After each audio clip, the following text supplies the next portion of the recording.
tout d'abord, je voulais m'excuser de ne pas être avec vous ce soir pour la remise de ce prix dont je suis très honoré. Voilà, il se trouve que je dois être à l'inauguration d'un magasin à Salins-les-Thermes ce soir. Et évidemment, ce prix, moi je le reçois d'abord au nom de tous mes collègues commerçants U. Et par-delà eux-mêmes, au nom des 70 000 collaborateurs de ce groupement de commerçants indépendants. Voilà, c'est très important pour moi de le dire parce qu'au fond, je suis le porte-parole de tous ces commerçants. Et j'ai une pensée évidemment pour Jean-Claude Jaunet, le président qui m'a précédé et dont j'ai été le compagnon de route pendant 30 ans. Et il avait l'habitude de dire qu'il y a 3 personnes en une. Il y a le consommateur, il y a le client et il y a le citoyen. Le consommateur, c'est le produit que je veux, le client, c'est le magasin où je vais, et le citoyen, c'est le pays où je vis. Évidemment, ça résume bien tout le travail de communication qu'on fait au travers de ces 3 éléments. Parce que le produit, bien sûr, il doit être respectueux de celui qui l'a produit, de sa qualité, de l'impact qu'il doit avoir sur l'environnement, sur la santé. Et évidemment, il doit être à un prix compétitif, puisque un distributeur se doit de vendre à un prix compétitif, mais pas à n'importe quel prix, pas à tout prix, pas justement au détriment des autres acteurs de la filière. Après, j'ai parlé du client qui va dans un magasin.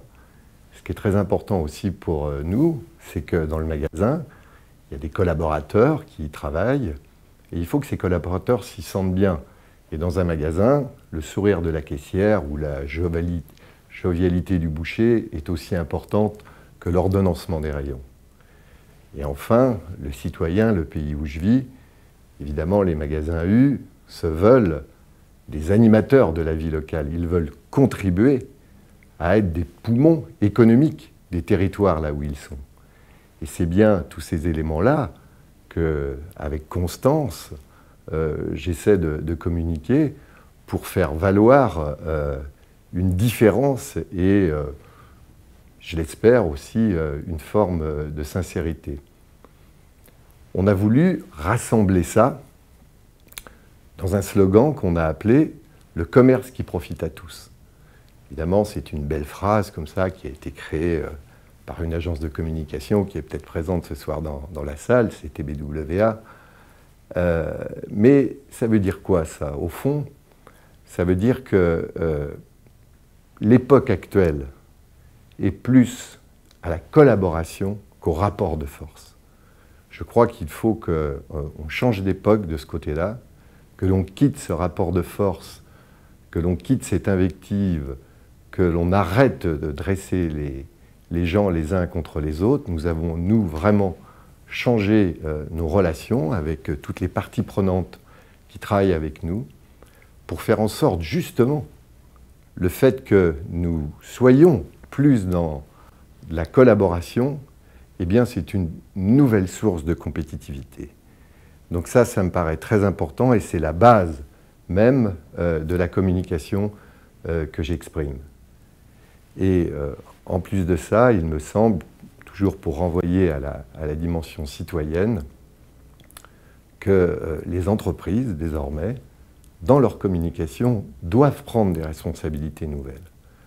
C'est-à-dire qu'elles doivent peut-être, non pas se substituer, mais en tous les cas conjuguer, au-delà des pouvoirs publics, au-delà des écoles, elles doivent être aussi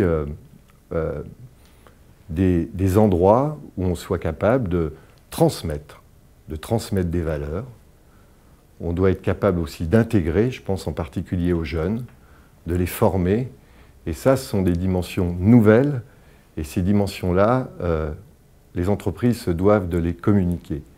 Et il me semble, et pour conclure, que les entreprises qui ont cette volonté devraient un petit peu plus être entendues par les pouvoirs publics pour faire en sorte qu'il y ait moins d'étanchéité entre le monde politique et le monde de l'entreprise pour que là aussi, une nouvelle collaboration s'instaure et que l'on quitte de ce point de vue le rapport de force. Voilà, merci à vous et je vous souhaite une bonne soirée.